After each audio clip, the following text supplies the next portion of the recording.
Dans cette vidéo, je vais te montrer comment te lancer en freelance de A à Z, comment trouver ta niche, créer une offre irrésistible, signer tes premiers clients et surtout comment atteindre 3, 5 voire 10 000 euros par mois le plus rapidement possible. Si tu t'es déjà demandé pourquoi certains freelances génèrent plusieurs milliers d'euros chaque mois alors que toi, tu as encore du mal à trouver un seul client prêt à te payer à ta juste valeur, sache une chose, j'ai vécu exactement la même chose. Il y a 3 ans, j'étais persuadé que 6 mois après m'être lancé, j'allais vivre la vie de rêve.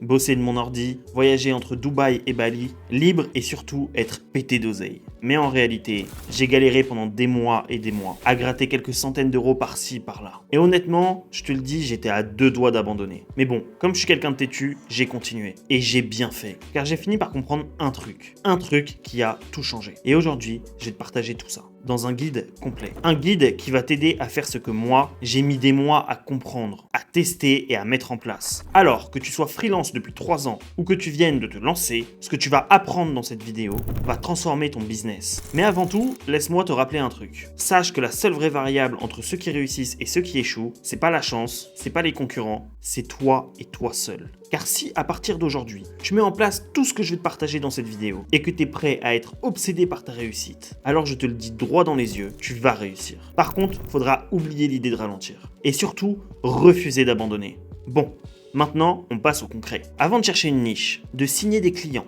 ou de générer ton premier euro, on doit tous commencer par un truc simple, mais que beaucoup oublient ou repoussent le plus possible. Créer sa micro-entreprise. Parce que tant que tu n'as pas de statut légal, tu te retrouves dans une zone grise. Tu ne peux pas facturer officiellement, donc tu ne peux pas encaisser proprement. Et si tu te fais payer sans être déclaré, tu risques gros, comme un redressement de l'URSSAF, ça vaut mieux éviter, des pénalités financières pour travail dissimulé, et ça c'est un peu idiot justement si on cherche à gagner le plus d'argent possible, et un bon gros stress si un jour un client te demande une facture et que tu n'en as pas. Et même si tu fais que quelques centaines d'euros au début, le risque il est toujours là. Donc autant te dire que ça ne sert à rien de commencer sur de mauvaises bases. Mais bon, la bonne nouvelle, c'est que créer sa micro-entreprise, aujourd'hui c'est simple, rapide et gratuit. Et si besoin, j'ai fait une vidéo ultra claire sur comment créer sa micro-entreprise. Tu peux retrouver la vidéo dans la description. Et si jamais tu as quand même la flemme, il existe des sites payants qui peuvent le faire à ta place, comme Legal Start par exemple. Mais personnellement, je te le recommande pas du tout, car tu vas dépenser de l'argent pour un truc qui peut être fait en quelques minutes. Et lorsqu'on commence, chaque euro compte. Et si tu veux faire les choses bien jusqu'au bout, je te conseille d'ouvrir un compte bancaire dédié, même un compte gratuit type Conto ou Shine. Bon, c'est bon, maintenant que tu as un statut légal, tu peux enfin facturer tes clients en toute simplicité. Et pour rendre ça encore plus simple, je te conseille d'utiliser Stripe. Car c'est une solution ultra intuitive, utilisée par des milliers de freelances. Tu dois créer ton compte, ajouter ton RIB, et en quelques clics, tu peux envoyer un lien de paiement à ton client, créer des produits, gérer des abonnements, et même créer des codes promo. Et en plus, Stripe génère automatiquement les factures pour toi. Donc pas besoin de perdre du temps à les faire à la main, tout est automatisé, propre et pro. À partir de maintenant, tu as tout ce qu'il te faut pour démarrer de la meilleure façon possible. Et crois-moi, ça change tout. Maintenant que tu es en règle, on va passer à l'étape suivante. Car maintenant que tu es dans la légalité et que tu peux facturer des clients, il te reste une question cruciale. À qui tu vas vendre? Parce que si tu n'as pas de niche claire, tu as beau être super compétent, tu vas rencontrer de grosses difficultés à scaler. Et t'as sûrement déjà entendu ce truc, si tu essaies de parler à tout le monde, tu parles à personne. C'est 100% vrai. Et c'est exactement ce que font la majorité des freelances. Ils se lancent, ils veulent signer vite, alors ils tirent dans tous les sens. Mais à la fin, ils se retrouvent à prendre des missions mal payées, avec des clients chiants à mourir, qui comprennent pas la valeur de leur service. Bon, revoyons les bases. C'est quoi une vraie niche? Une niche, c'est tout simplement qui tu cibles avec ton offre. Un problème douloureux pour une cible claire avec une solution précise. Ce que veulent les bons clients, c'est pas quelqu'un qui peut tout faire. Ils veulent le meilleur pour résoudre un problème bien précis, comme un chirurgien. T'hésites pas quand t'as mal au genou. Tu veux le gars spécialisé là-dedans. Et c'est pareil ici. Alors ce que tu peux faire dès maintenant pour trouver ta niche, tu vas sur ChatGPT et tu utilises ce prompt. Je veux me lancer en freelance. Peux-tu me donner une liste de niches rentables en 2025 en identifiant pour chaque niche le problème principal rencontré par la cible, le type de client concerné et une idée de service que je pourrais proposer. Voilà. Et bien sûr, je te conseille d'affiner selon ton domaine, que tu sois designer, développeur ou community manager. Le prompt est disponible dans la description pour que tu puisses le copier-coller facilement. Ensuite, tu dois faire un tri avec les 3 critères qui vont suivre. 1. Est-ce que je comprends bien cette cible? 2. Est-ce que je connais leurs problèmes ou est-ce que je peux l'étudier vite? 3. Est-ce que je sais ou est-ce que je peux apprendre à résoudre leurs problèmes? Ensuite, il te reste plus qu'à choisir une niche et avancer. Pas besoin que ça soit parfait pour le moment. Tu pourras ajuster plus tard. mais choisis maintenant. Et si tu as peur de ne pas être légitime, rappelle-toi qu'en 2025, tu as zéro excuse pour ne pas te former, car tout est là. YouTube te donne des heures de formation gratuite sur absolument tout ce que tu veux. ChatGPT peut t'expliquer n'importe quel sujet étape par étape et à ton rythme. Et surtout, tu n'as pas besoin de dépenser un seul euro pour devenir compétent. Il te faut juste du temps et de la discipline. Donc la seule vraie ressource dans laquelle tu dois vraiment investir, c'est ta volonté. Maintenant, il ne te manque plus que de transformer tout ça en une vraie offre. Parce que c'est bien beau d'avoir une cible, mais si ton offre est floue, banale ou pas claire, bah tu vas galérer. C'est comme vouloir vendre une voiture sans expliquer si elle roule, combien elle consomme ou à qui elle s'adresse. D'abord, c'est quoi une offre irrésistible? Déjà, c'est pas une liste de compétences. Une bonne offre, c'est une promesse claire pour une cible bien définie qui règle un problème réel avec un résultat désirable et une méthode qu'on comprend. Pour t'aider, nous allons prendre l'équation de valeur d'Alex Hormozy. Donc en fait, comment ça se passe? Tu vas avoir une équation de valeur sur la ligne du haut, l'issue rêvée, c'est-à-dire le résultat où ton client souhaite aller, qui va être multiplié par les chances estimées de réussite d'y arriver. Et tout ça va être divisé par le délai pour obtenir ce résultat, multiplié par les efforts et sacrifices que ton client va devoir faire pour y arriver. Ça va définir la valeur de ton offre. Et ton rôle en tant qu'entrepreneur va toujours faire en sorte que la ligne du haut, donc l'issue rêvée et les chances estimées de réussite, soient toujours beaucoup plus hauts que les délais, les efforts et les sacrifices pour y parvenir. Par exemple, une bonne offre, ça serait: j'aide les coachs business à générer 5 à 10 rendez-vous par mois, sans pub, sans cold call, grâce à une stratégie LinkedIn et email. Là, on comprend tout de suite qu'on cible les coachs business, qu'on répond à leurs problèmes d'un manque de rendez-vous, que les résultats qu'on leur donne, c'est 5 à 10 rendez-vous par mois, et que la méthode qu'on va utiliser, c'est LinkedIn et les mails. Et en plus de ça, on réduit leur temps et leur effort, car on leur dit qu'ils n'ont pas besoin de pub et pas besoin de faire du cold call. C'est clair, spécifique et surtout crédible, donc ça donne envie. Donc si tu as suivi depuis le début, tu connais ta niche, donc tu sais à qui tu t'adresses. Maintenant, on va transformer ça en offre claire. Va sur ChatGPT et mets ce prompt. Tu es expert en nanana. Aide-moi à créer une offre irrésistible basée sur ces infos. Là, tu rentres ta cible, leur problème principal, le service que tu veux leur vendre et ton objectif. Et laisse-le t'aider à créer une offre précise, claire et impactante. Donc voilà, maintenant, normalement, tu as ton offre irrésistible. Mais pour être sûr, je te propose une checklist de 4 questions. D'abord, est-ce que je m'adresse à un type de client précis? Normalement oui, car ça a été vu avant. Est-ce que je règle un vrai problème? Normalement oui, parce que tu as étudié les peines et les frustrations de ta cible. Est-ce que ma promesse est claire et désirable? Normalement oui, car tu as suivi l'équation de valeur d'Hormozy. Et est-ce qu'on comprend comment j'y arrive? Là, il suffit de montrer ta méthode, comme on a vu dans l'exemple juste avant, par exemple grâce au LinkedIn et au mail.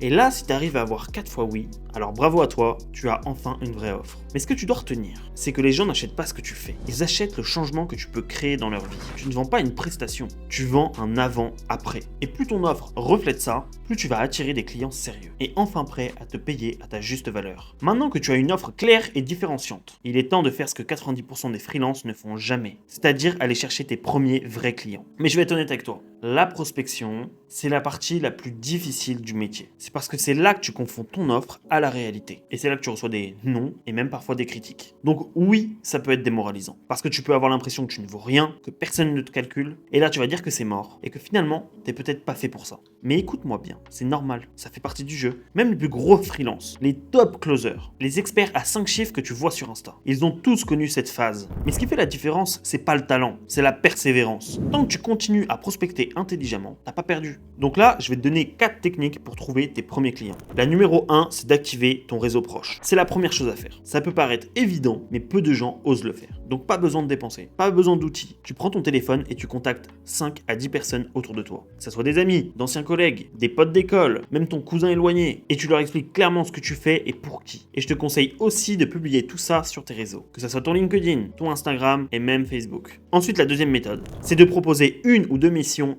gratuite ou à très petit prix. Oui, je sais, c'est pas en travaillant gratuitement que tu vas finir dans une villa à Dubaï. Mais c'est pourtant essentiel de commencer par là. Car pour savoir si ton offre fonctionne, il n'y a qu'une chose à faire, c'est de la tester. Et c'est d'avoir un maximum de preuves sociales. Donc oui, tu bosses gratuitement. Mais en échange, il faut que tu demandes un avis client ou une vidéo témoignage et si possible, une recommandation LinkedIn. Ne vois pas ça comme du travail gratuit, mais comme un investissement. Car les preuves sociales que tu vas créer en faisant ça, c'est ce qu'il y a de plus important. Car le jour où tu vas prospecter un vrai client, tu pourras lui dire « Voilà ce que j'ai fait pour telle personne et voilà les résultats que je lui ai apportés en tant de temps. » Et crois-moi, ça change tout. Ensuite, la troisième méthode que je te propose, c'est de t'inscrire sur des plateformes de freelance, comme Malt, Fiverr ou Coder. Mais attention, ça peut paraître parfait sur le papier, mais c'est plus compliqué que ça. Car sur ce genre de plateforme, tu vas te retrouver en concurrence avec des milliers de profils comme le tien venus du monde entier. Ce qui va entraîner une vraie course au prix bas pour pouvoir signer le premier venu.